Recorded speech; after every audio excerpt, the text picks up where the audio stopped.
se te oye bien. Esto es... Es para la cámara, es que si no, no se oye. Póntelo en el cinturón, es que tú no necesitas... Ese es el que va al streaming. Esto es el altavoz y eso es para la grabación. Entonces, si yo me levanto, esto puede estar aquí, me lo tengo que llevar. Mejor. Este lo que pasa es que lo tienes enganchado. Este no te hace falta. ¿Dónde está el pincho? Vamos a... Intento hablar un poco fuerte y ya está, ¿no?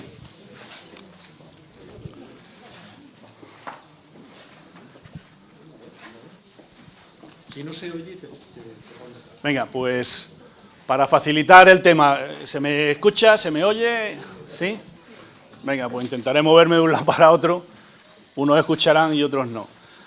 Pues nada, antes de empezar, y lo haré rápido, respuesta rápida, yo también intentaré ser rápido. Cuando Juanjo pues me llamó para plantear algún tema de innovación en seguridad de paciente, primero se lo agradecí, porque ya somos amigos de hace muchos años, y segundo es que coincidía en un momento de mi vida en el que afortunadamente, y entonces estoy viviendo cosas que cuando estás un poco apartado las vives desde lejos, no le prestas tanta atención, ¿no? Y entonces le dije que sí, que me apuntara, que podría traer una pequeña experiencia o un pequeño planteamiento, no es experiencia, un pequeño planteamiento en seguridad de pacientes, centrado, como siempre, en prevención, ¿no? Y esta pequeña experiencia que os traigo y que quiero compartir con vosotros es algo que se llama como sistemas de respuesta rápida. Y eso, ¿qué tiene que ver con la prevención? Bueno, pues yo creo que es un punto, y esto sí me gustaría trasladarlo, que a mí, en mi opinión, creo que es un elemento que tomará cuerpo en poco plazo de tiempo. ¿Y por qué digo esto? Mirad, dentro de seguridad de paciente hay un sistema, el SBAR, que no lo vamos a hablar, pero que viene a reflejar que en situaciones de crisis para el paciente, de criticidad del paciente, hay que tener los aspectos de asistencia, de comunicación de pacientes muy claros. Entonces, lo que se hablaba, que muchas veces en estos momentos pues no se transmite bien la información, no se sabe y puede plantearse retraso. En base a eso, pues nació el SBAR, toda la técnica, y se puso en marcha. Yo creo que da bastante ayuda y, bueno, todavía tenemos que avanzar mucho en que la gente lo llegue a comprender, pero por lo menos se nos abren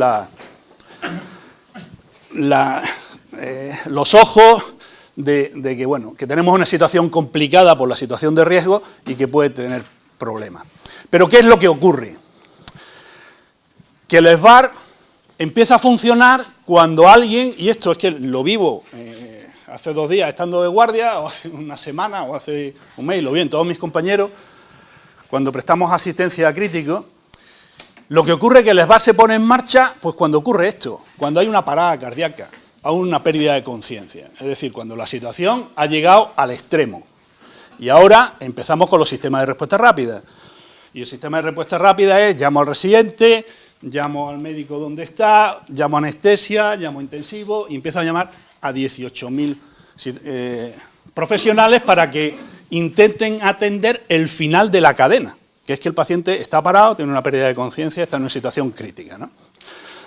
Bueno, pues cuando ocurre esto, nosotros logramos, el sistema sanitario logra recuperar no más de 1 de cada 5 pacientes que se recuperen.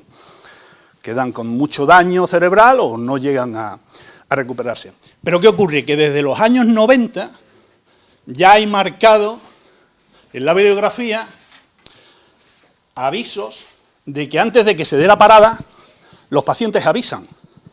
Generalmente es la familia, que llega a la enfermera, yo a mi marido no lo encuentro hoy muy bien, hoy está más torpe, o lo encuentro un poco sudando, ¿no?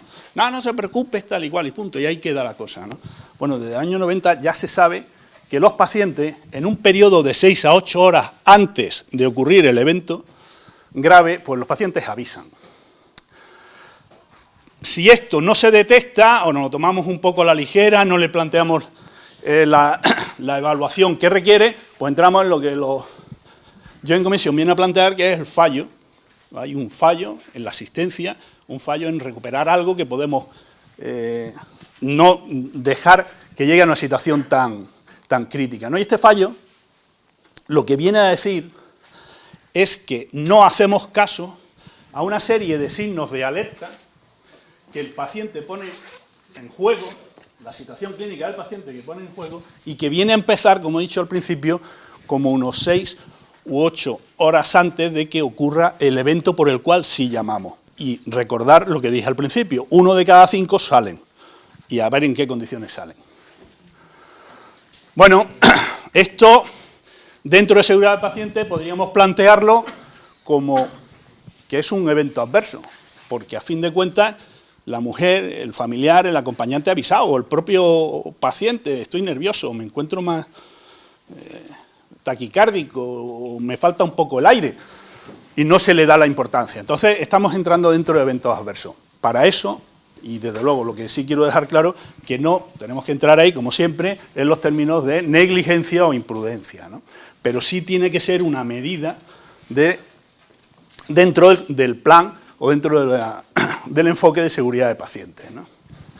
¿Por qué ocurre todo esto? Bueno, pues como siempre, cuando esto ya lleva tiendo en la bibliografía avisando que están los signos de alerta, bueno, pues ya hay publicaciones bastante, yo creo de bastante importancia en New England y en más recientes, 2011, donde se hace análisis de las causas, ¿no? Yo quiero dejar... ¿Qué he hecho?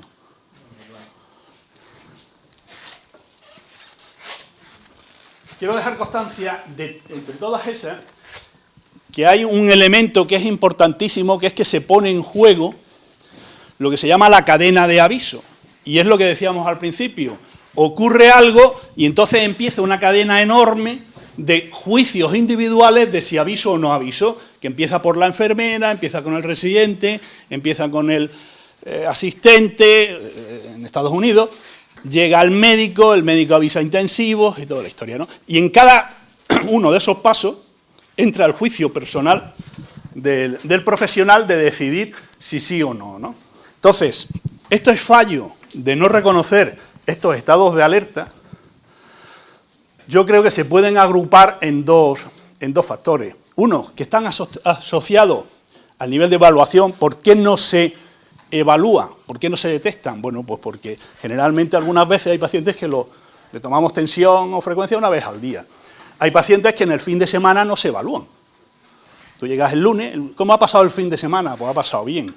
Está enfermería encima de ello, pero con unos intervalos de tiempo prolongados, ¿no? Y hay otros que fallan a la hora de detectar estos signos de alerta, que están asociados con los criterios de la persona, ¿no?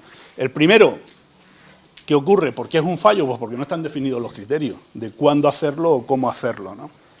Y después, el miedo o el temor, a ver si aviso y no es nada, y me regañan, yo estoy de residente, estoy en formación, soy enfermera que estoy en práctica, y entran las dudas, ¿no? A fin de cuentas, la gente pues no está preparada para detectar estos signos de alerta, ¿no? Esto conlleva, pues que hay, ¿por qué se da esto? Porque hay fallos en la planificación, fallos en la comunicación y porque no están definidos esto que se dice de los signos de alerta, que deben de ser algo tremendo, ¿no? Para que permitan esta situación, y ahora veremos que no, ¿no? ¿Qué es lo que ocurre?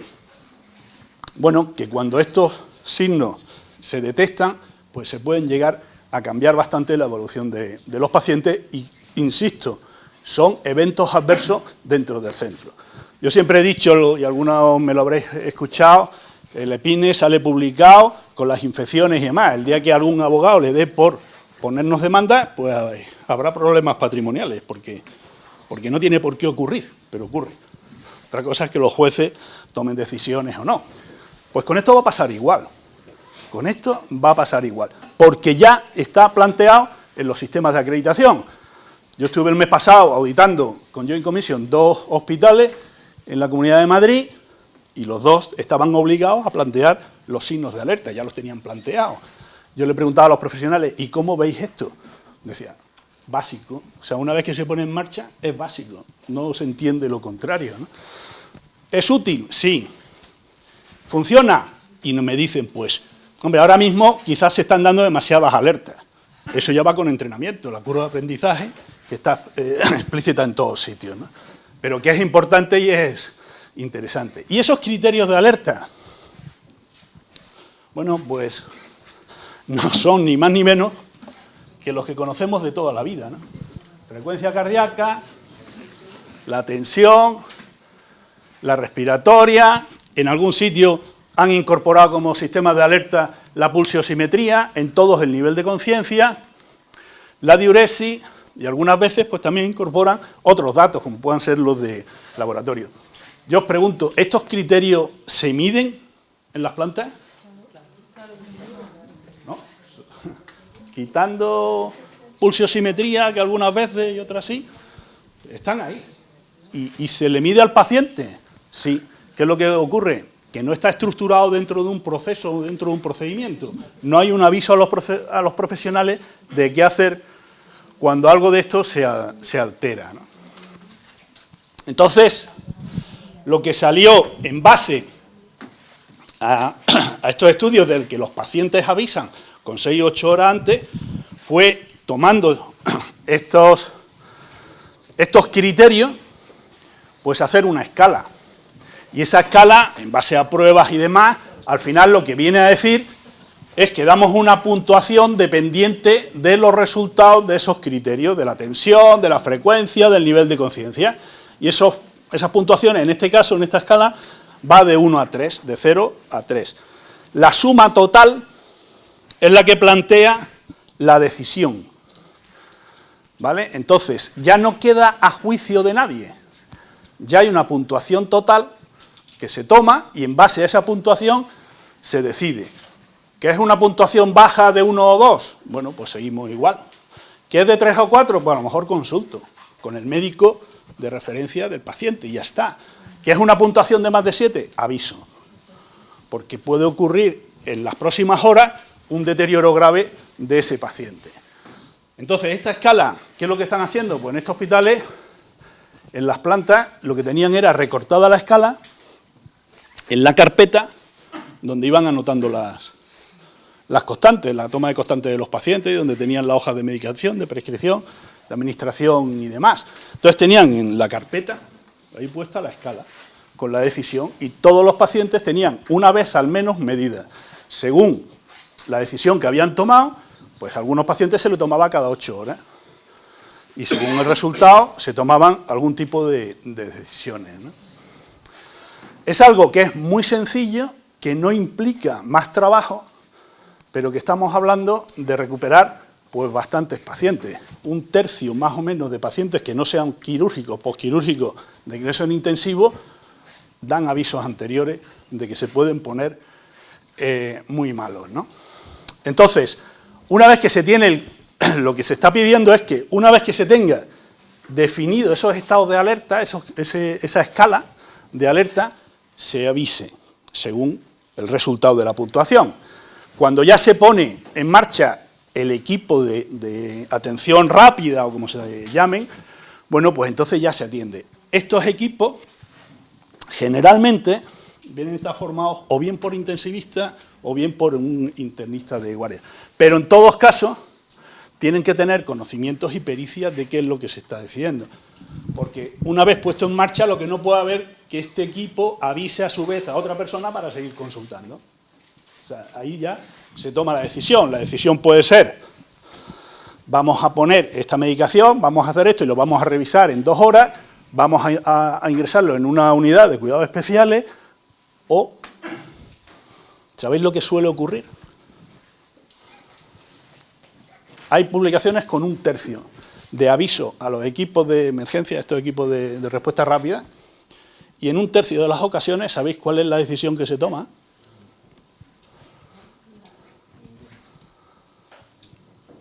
¿Eh? ¿Cuál? Casi, casi. Limitar el esfuerzo. Limitar el esfuerzo. Sí, porque ya se evalúa. Ya se evalúa. Y es el otro aspecto que también os quería comentar ahora después. A mí, de los temas que más me parece interesantes, uno, y lo digo como intensivista que trabajo y hago las guardias, ¿eh? Cuando tengo que subir a una planta, yo a ese paciente no lo conozco, no lo sé, no lo he visto en mi vida.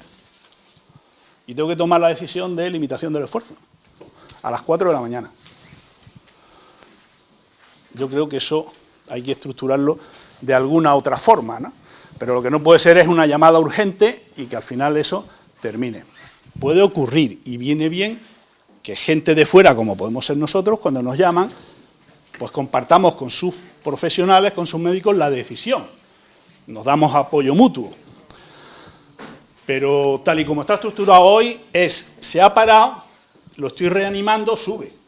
Y ahora ya decide en 2 segundos si sigue, si no sigue, si lo baja o si inicia un poco de tratamiento agresivo, tratamiento invasivo, iatrogenia, lo que pueda ser, ¿no? Bueno, pues esto es el planteamiento. El planteamiento que se quiere, y os insisto, yo creo que esto va a tomar más cuerpo en nuestro país. El planteamiento que se persigue es pasar de una decisión, de una llamada, en el cual no tiene pulso o está inconsciente, una situación clínica cuando llega en parada cardíaca, parada cardiorrespiratoria o una obstrucción severa de vía aérea.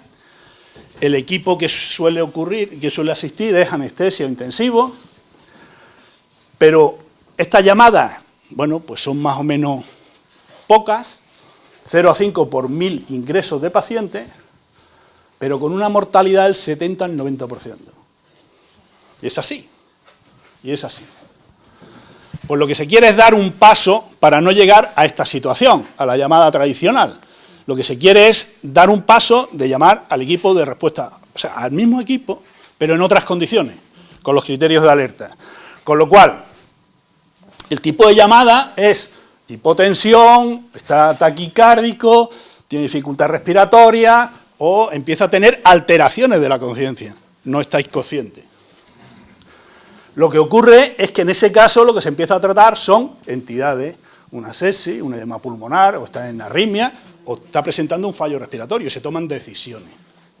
Pero no estamos en el extremo. Probablemente el equipo sea el mismo. Las llamadas aumentan muchísimo. De 0,55 a 20,40 las tasas sobre 1000 ingresos, se llaman. Pero ¿qué ocurre? La mortalidad baja a un 20% de esas situaciones. O sea, yo creo que estamos, como dije al principio, en una situación de eventos adversos que no nos estamos planteando que están ocurriendo, pero me parece que cambiar la mortalidad de 70-90 al 20, pues merece la pena darle una vuelta a cómo se debe de estructurar, cuando, insisto, no parece que haya que hacer muchos cambios, porque todo es algo que está basado en lo que yo hacemos, ¿no? ¿Son efectivos en los sitios donde se han planteado?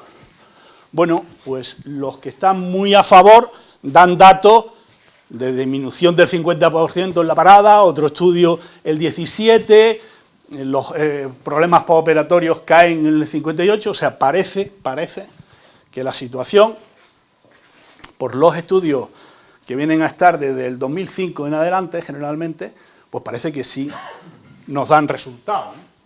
Ahora bien, siendo justos con la realidad, hay un trabajo que se llama el MERIT, donde pone la realidad, y es que no hay una evidencia suficiente, porque no son ensayos estudios basados con un buen método estadístico, generalmente pocos casos o poco tiempo, y todo eso está todavía en duda. A fecha de hoy no se puede garantizar la efectividad al 100%, pero sí parece, los estudios en 2015, acaba de salir uno del Critical Care, que van por esa línea, ¿no?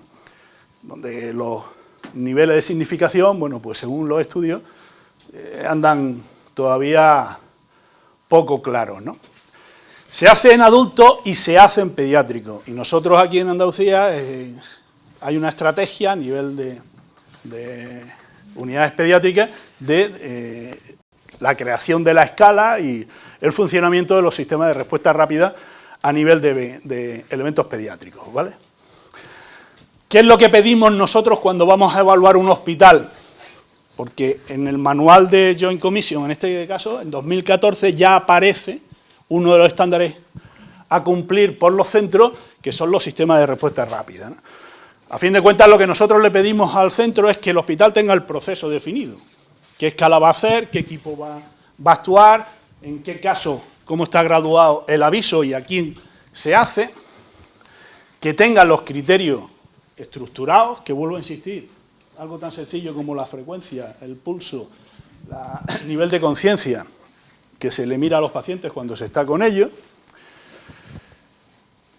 que en base a esa escala, en ese proceso, esté bien claro quién y cómo, a quién se avisa, en qué condiciones, y al mismo tiempo, y esto Joint Commission insiste muchísimo, en que se participe con la familia dentro del proceso de respuesta rápida, ¿no?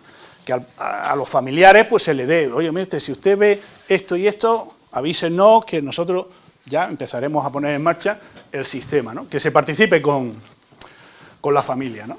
Hay muchos ejemplos, tenéis en la web, en New England. Y después, como siempre, lo que se quiere es que se revise, ¿no?, la efectividad de ese programa. Pueden ser avisos por 1000 altas o por 1000 ingresos, el analizar los ingresos no programados, no procedentes de quirófano en UCI, la mortalidad, la morbilidad, pueden ser elementos indicadores para poder medir este proceso, ¿no? Y el otro aspecto que quería comentaros muy rápidamente, he prometido terminar en hora y lo haremos, es algo que se da, y os lo digo, que es que nosotros al menos 2 veces, cada 2 guardias o cada 3 guardias, en una al menos pones LED a las 4 de la mañana. Eso es así. Entonces, bueno, lo que también hay estudios, y ahí tenéis la referencia, como esto lo dejaremos colgado, podéis ver la referencia en 2013, hay estudios que analizan estos equipos de respuesta rápida y la situación de pacientes terminales. Y ahí se ve, como en todos sitios, que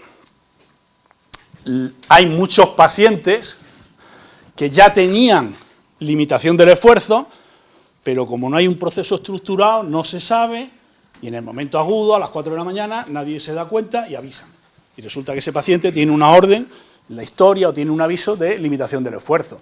Bueno, pues estos estudios lo que vienen a plantear es que se sacan, o sea, que hay órdenes prescritas que no llegan a los profesionales a todos lados, porque cambia el profesional en los turnos, etcétera, y entonces se avisa a los equipos de respuesta rápida, que te puedes encontrar con esa situación. Pero es que además, también los estudios, bueno, aquí tenéis diferentes, con diferentes resultados a este nivel, pero también esta publicación de diciembre del 13, a mí me parece tremendamente interesante y os aconsejo, quien esté interesado, que le eche un vistazo, porque lo deja bien claro, ¿no? Muchas veces también el equipo, estos sistemas de respuesta rápida, permiten identificar con estos estados de alerta que el paciente simplemente se está muriendo. Y entonces que se pongan en marcha pues actuaciones para evitar sufrimiento, evitar el dolor, y no que el paciente agoniza y entonces se avisa. O sea que incluso en estos casos, estos sistemas de alerta temprana, en la situación en las cuales en principio no hay que hacer cosas, también nos dan la posibilidad de que facilitemos el final de la vida. El no sufrimiento, el cese del dolor y actuaciones. Y al mismo tiempo, como decía al principio, te permite tomar un poco decisiones en conjunto y favorecer, ¿no? Esta publicación, Diego, la tenéis colgada y os la recomiendo, ¿no? Y con esto nada más. He querido ser rápido, lo más conciso posible, y os insisto, gente que estemos en el ámbito hospitalario, que le deis una vuelta, porque creo que esto en poco tiempo va a salir a la luz. Nosotros, a nivel de Joint Commission fuera de la comunidad autónoma, se está exigiendo ya, hay mucha petición de acreditación a nivel de hospitales privado y no va a ser que el privado tenga una cosa y nosotros no. Tenemos que tenerla también. Y no hay que hacer cambios, no cuesta dinero. ¿Alguna pregunta? ¿Gonzalo, qué tiempo de respuesta tiene el equipo de valoración? Es que según, si te pones en el peor de los casos, o sea, generalmente una puntuación por encima de 7, 6, 7, dan 5 minutos.